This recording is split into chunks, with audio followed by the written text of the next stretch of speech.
Hi, and welcome back to another video in the AI Shorts video series.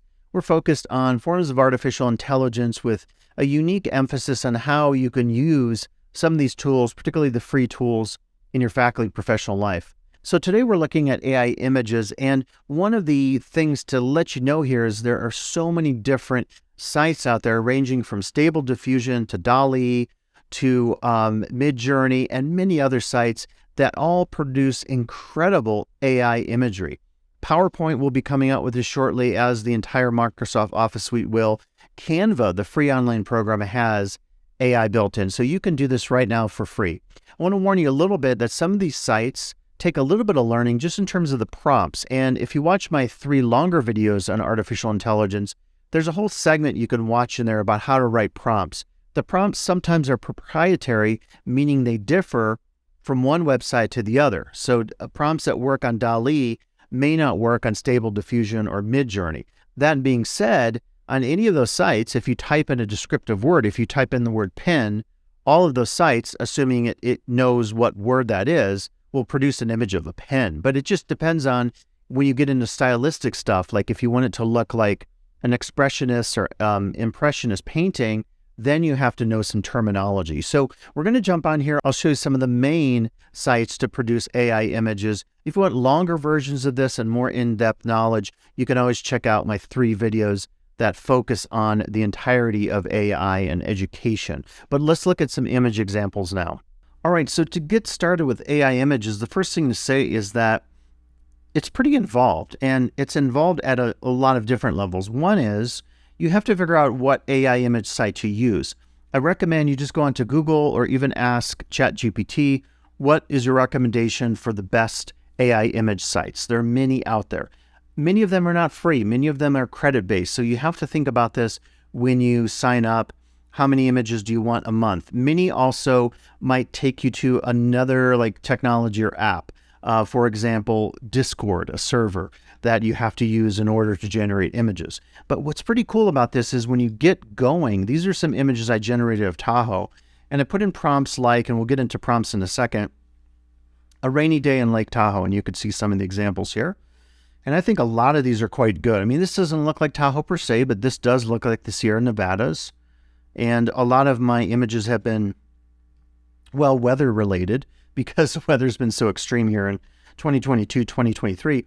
Notice here, if I zoom in for you, let me go back to that image there, that this actually is creating this look here. It's starting to pixelate, but you can see it looks like brush strokes. So what's darn amazing is if I put in a prompt like oil painting, it's going to often make it look like just like an oil painting. So that is totally phenomenal. That's actually a typo, or not a typo, but it's just 2 images juxtaposed on one another. This one I think is kind of cool. This is a rainy look in Tahoe, and you see the clouds and the sun. This is one with some snow in it. Another cloudy one. Everything's weather related. I actually did a series of videos focused on Tahoe weather, kind of the AI stuff. This is quite remarkable. So I asked for an oil painting of Tahoe. It looks kind of like Emerald Bay. I mean, this is like a mini Emerald Bay. It's not totally accurate. It did a fake signature here of the artist, the anonymous artist. It's not a real artist. And then it did the clouds here with the rainbow. Keep in mind, just like ChatGPT, which is a generative pre-trained transformer, the AI technology involved in these image sites is being trained. So it calls the internet, it's fed in with all the data. Like it's seen all the Picassos, it's seen all the Van Goghs, all the Basquiats, all the works, Cosmopolitan magazine covers, etc. And then it's able to interpret all that. And when you give the right prompts, it's then able to spit back something that meets your needs. Unlike ChatGPT, which is generative in that sense of having a conversation over time in the chat window, most of the images that I've worked with here with AI are one and done. Now you can transform an image later using various tools. You can also improve on your prompts. But if you're limited by the number of credits that you're using or the resolution of your images, which if you're doing graphic design, video work, or anything visual, you know that if you get a really small generated image, and the one that I've noticed that does this is this free Crayon, or Crayon, C-R-A-I-Y-O-N. So if I type in an image of a Lake Tahoe sunset, and I type oil painting, one of the things that may happen is it'll produce a low resolution image. Now, if you just want it for fun, if you just want it to demonstrate something in a class, that's perfectly fine. But if you're doing graphic design and you get a low res image, and I'm thinking this one is not going to be super high resolution, then that either leads you to choosing another website or trying to maybe buy some credits to get higher resolution images. And most of these take a little bit of time to generate. This time maybe is close to a minute. You'll get some ads in the interim. As you can see, all these ads are part of the marketing side of things because people are all going to these websites. And let's see if I could just skip that ad there. It's going to another ad. It's still, I think, generator or drawing the image. And I'm just trying to prove to you here that resolution kind of matters if you're doing an application or a project where you need higher image resolution. So some of these are pretty cool, and it did a bunch of them. So if I find one I like, this one is actually super darn cool. Let me just see here if I download it. I like all of these actually. I'm probably going to save all of these just because I think I could use them on a flyer or something. Again, these are not in most situations going to be copyrighted. If you type in something like Disney characters and you throw that up online, then obviously if the engine allows you to produce that, because a lot of the engines will not do violence or pornography. For that matter, ChatGPT will not do like how do I build a weapon or something like that. They're not going to do explicit violence or explicit sexualized images or images that might be offensive. So it's not unlimited for obvious reasons. Now, actually, take this back. So it generated a pretty decent sized image, 1.5 megabytes. And you can always tell if you zoom in and things start to get blurry like there at this image, you can tell I've hit almost the maximum size for that resolution image. But that is pretty darn cool, actually. So I might actually use that on a flyer or something, a newsletter. So that's the other thing I would suggest to you with AI images. You might say, well, I'm not, Brian, teaching in the art department. I don't really work with graphics or this kind of visual media sources. Well, you might though. You might have a newsletter or something in your PowerPoint. You need a quick image. This might look 10 times better, 100 times better than some, hokey clip art that you can get on Microsoft PowerPoint. So this just shows you a few more of these. Again, you can see just how vivid the colors are. And this is going to lead into my next part of the video, which is going to talk about the prompts really do matter. So I've mentioned earlier, there's a learning curve. Sometimes you have to pay to play with some of this technology, but you really do have to think about what you put in affects what you get out of it. So if I type in something like a storm in Lake Tahoe, is that enough information for the AI generator to figure things out? But you can see just some really vivid images here, a lot of these clouds, and not all of them look exactly like Lake Tahoe. I love the ones where I say oil painting, and it does the frame as well. So it's, I have to say, super sophisticated, some of the stuff out there. So I'll show you a few more image sites that you can look at. Again, pick and choose and decide which of these are going to be good for you. Now, if you use Canva, Canva does have this built in. I don't know right now, as I'm making this video, whether or not the Canva free version will do this. I have the pro version for my college work, but what you're going to do is click on text to image here. And I can use it in a new design. I'll just create a new design, or actually let me use an existing one because I have some in here already and I can show you some of these. And Canva, how it works, again, I pay for a subscription. The college actually pays it.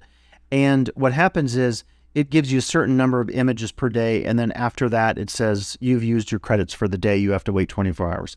So often you'll get an aspect ratio. So if it's a square versus a 16:9, which is the size of most TVs today. If you watch any old movies or TV from the 80s, it's often not letterboxed and it's that kind of square format. And so I can choose the landscape here, and then I could, if I want to, put in any of my styles. Like I could put in dreamlike. Let's try that. And then if I go back, where is my, I think it was on Google Chrome here. Let me type the same one in, which I want to save because those are really darn good. And we're just going to try it again to see in the Canva version if it's going to produce a similar type image, okay? And I do have selected dreamlike, so that is going to constrain the style. So behind the scenes, each of these styles is telling the AI generative bot what to do in terms of color, in terms of composition, in terms of choices about lighting and so forth. So because I chose dreamlike and oil painting, those prompts are going to actually determine some of what I get back. And I have to say, these are really quite incredible. I'm always amazed at some of this because I'm like, whoa, it is such a vivid depiction of a Tahoe landscape. I'm often wondering, does it copy, like our former art instructor, Phyllis Schaefer, has it seen her works? If it has, does it ever copy any of that? And that's where it gets into that ethical terrain of like, well, how do we feel about people's work being used in generative technology and maybe they're not getting attribution or credit or any kind of monetary compensation for it? So definitely something to think about. So that is the Canva version of it. Again, if you don't have the Pro version, I'm not entirely sure if it'll work. So we looked at Craiyon, and then we can also look at DALL-E. DALL-E has a limit on here as well. Let's just continue to try the same prompt and see what it generates. We might mix it up a little bit. And you can see here, they show you a sample prompt and what it generates. You can literally type in anything, again, as long as it's not obscene or offensive or violent or pornographic, and it will generally be able to pick up what you're saying.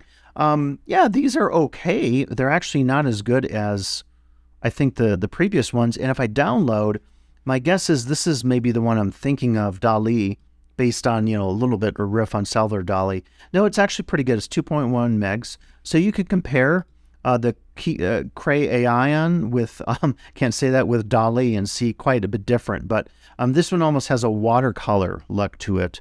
And this one seems a little more like oil. So it's pretty phenomenal. Again, you're not going to go wrong. So that is an example of DALL-E. There's also Stable Diffusion. We could type this in and see what it generates. And what I would say with any of this AI technology, because it's free, play around with it, experiment with it. It's not anything, you're not going to lose any money if you don't put money into it. So, and these are quite good as well. So we could look at this one here. And this one, I believe if I download, I have to hit save image. I think, yeah. Did it download it? Let's check it out here. It did, and that is like super low res. So that's what I was getting into. It's only 55K. So one of the tips I have for you, in some cases, if it downloads something really low res, and I'm looking here, there are advanced options. You could choose a lot of the characteristics of these images. But if it doesn't allow me to download a high res image, I can on my computer, take something like a screenshot, and there's a good chance that at least the screenshot will be a little higher resolution image, as you can see there. So that's another option if I want to play around with that. So maybe I wouldn't use the playground of Stable Diffusion just because I want a higher resolution image. What other ones? Night Cafe is another one here. And Night Cafe, I think, I haven't messed with this one too much. Let me put the same prompt in here. And I guess I'll leave that style, the preset style. And I'm just going to put one image. And it says I have a balance of 8 credits. I think what happens with a lot of these sites is if you log on, you get credit actually for logging on. And that one's pretty cool. So I'm going to download that. I like that one. I have to say, all these lush images of Lake Tahoe, unfortunately, we have low res, so that's only 36K. And again, as I start to zoom in on this, and you see it starts to pixelate. See how blocky that is? So that's not great for graphic design. If it's a small image on a flyer in a corner or something, or even a logo, that's generally okay. But I'm just looking here. They don't give me options for high resolution. So it's one thing that I do want to think about if I'm doing any kind of graphic design. Starry AI is another one. Artistic styles and photos. Well, let's try a photo one here. And I only have, looks like 3 credits. So let's see, will it, do I have to upload an image here? I'm going to try it. I don't know. Oh no, I guess that's optional. So let's see here. I don't want 4 variations. Okay. Oh, there we go. I think, is it working? Huh, weird. Try to hit the create button again. Okay. Huh, I don't know why that didn't work. Let's hope it didn't charge me credits for that. Okay, add creation, advanced settings. Huh, that's really weird. Well, it's not working. Okay. Let's try the art style and see if that will work. And it is not. So, okay, well, again, play with the technology. Sometimes it works, sometimes it doesn't. But there are enough, I think, cool sites here you can mess around with. Now, the other thing I want to mention to you is it's super important for any of these sites to think about the prompt that you put in. So, for example, if I put in, let's go back to, well, one of my favorite ones, maybe I could use Canva. I just love some of these. So image of Lake Tahoe sunset. Let's say I take out oil painting, and then I'm going to pick up one of these prompts that I just had for you. Now, I have quite a few of these sites available for you that have different prompts. So if you want one of these, then you could definitely reach out to me. I wanted to actually cut and paste one of these. It's not letting me do it. It must just be the type of PDF file. Let's see. Let me just find one that maybe could be interesting in terms of the lighting. Let's try CCTV. I think that's going to be fun. Or actually, oh no, let's do camera obscura, pinhole photography. So I'm going to go back to Canva, and I'm going to keep this. I took out oil painting. I'm just going to type pinhole photography. And let's see if it does that. It's very general, but the second part of the prompt should override kind of the stylistics that would have it choose, let's say, an oil painting or a watercolor or just a photorealistic image. So let's see if it got the pinhole camera aspect of it. The first one, I wouldn't say it did it. It looks super cool.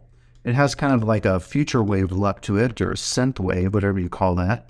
All the purples and very bright colors in there. So far, none of these are pinhole style. They're really cool. This looks like, Highway 50 as you drive into the lake around Zephyr Cove. Maybe this one, it's sort of pinhole photography. So this didn't do a great job. So let's try one more site, because what I want to try to prove to you or recommend is that you use your prompts to your advantage. If you do prompts, generally that stylistic stuff that you put in there will hopefully come up and very much influence the bot's work that it spits out back to you. Okay, and here are results. So let's take a look, and you could give your opinion. I guess that's kind of pinhole photography, I suppose. We can go on to the next one here and see. I sure love the look of it. It almost has like a filmic, hazy look to it.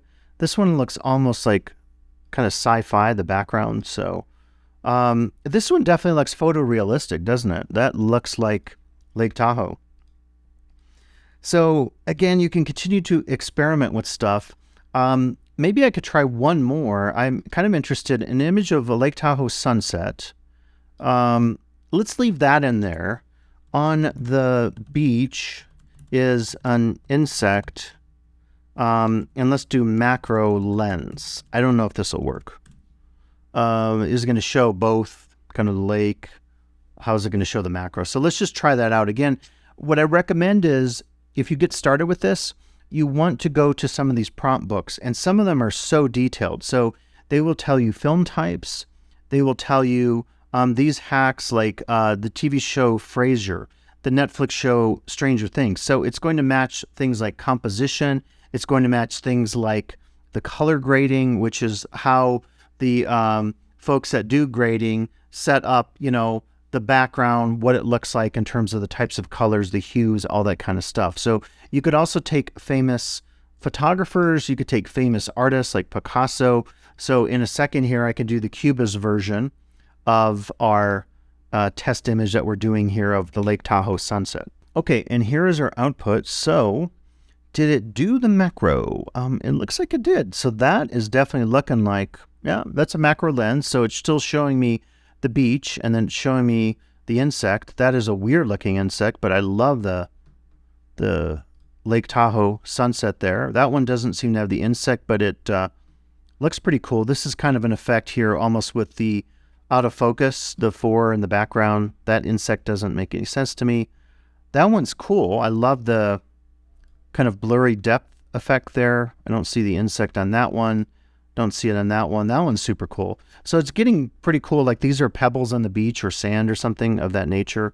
It just didn't do a great job with the insect. I was hoping one of these, I thought that one was going to be good on the thumbnail, but it's not great. So let's go back, try one more time, and let's keep, I guess, pinhole photography. I don't know. And let's type in cubist art and see what it does. I don't know what it's going to do having pinhole photography and cubist art, but one of the cool things about ChatGPT, the text version, and all these AI image programs that we've been looking at is you can combine styles and in some cases do a mashup that makes no sense. So you could say, please combine, create an image that shows characters from Frasier done in the style of Kung Fu Panda, and it will do that. It's just pretty bizarre. Again, copyright images come up, trademarks, all that kind of stuff. But if you're doing stuff like generic landscapes, like I'm doing here, you could do something with snow, the Tahoe landscape, and see what happens, and then see if any of these images are going to be useful for your projects. Okay, and did it do cubist? Doesn't look really cubist. I think, maybe it's because I messed up, or I didn't mess up, but I put in pinhole photography. But these are pretty cool. It actually made almost like little grungy frames. You see some of these in like image and video programs. So nothing to me appears to be very cubist. I do kind of like some of these. I should be downloading these because one of the things that's interesting about AI is, theoretically, you'll never see these images ever again. Each one is entirely unique. And that's what makes it, I think, interesting for a lot of us, as well as potentially challenging, because we worry about what happens in the world of plagiarism with writing, what happens with artistic plagiarism. There are already sites that will not accept certain types of submissions because they're worried about all the AI effects. And again, I'm downloading all these because I feel like they're going to be gone. Let's try one more of these, and I'm just going to take out pinhole photography because that might have messed it up, and just hit draw here. Again, when you get started on this, experiment with it. It's fun. I kid you not. Some nights, if you're really bored, you have nothing else to do, you could check out the AI technology and have fun with it and generate things that literally have never been seen before and will never be seen again. Okay, and finally, as we come back here, it did it, right? So these are definitely looking fairly cubist. So I think the key was my prompt was competing with the cubist one. And these actually do look like oils, don't they? If you look at just how they've done these. Again, I just think like this stuff is amazing. I think it's phenomenal for those of us who are not visual artists, myself included. This opens up a realm of possibilities. A lot of times I think like, I can use these images in some of my cool music videos or for my work projects, and I don't necessarily have to have that level of ability. Now, for the artists out there, you're going to say, as I say, maybe about writing and the effect of AI in writing. Doesn't that then turn the world into a world that doesn't appreciate art because all the art is being generated by AI bots? And believe me, that's a huge philosophical debate right now going on. You can go back to Schopenhauer and others philosophers talking about art, the nature of art. And I feel like it's something we should be having definitely a conversation about. So hopefully going through some of these websites today has given you some insights about the possibilities of using AI art in your own teaching, professional, or work projects. And that will be it today here, talking about AI image websites, how you can use them, some of the great sites, some of the costs associated with them, and then just how you might utilize them in terms of prompts and writing information that will spit back the images that you want, if you want images for any of your educational uses. I appreciate you listening to these videos, and I'll be back with additional videos in this series.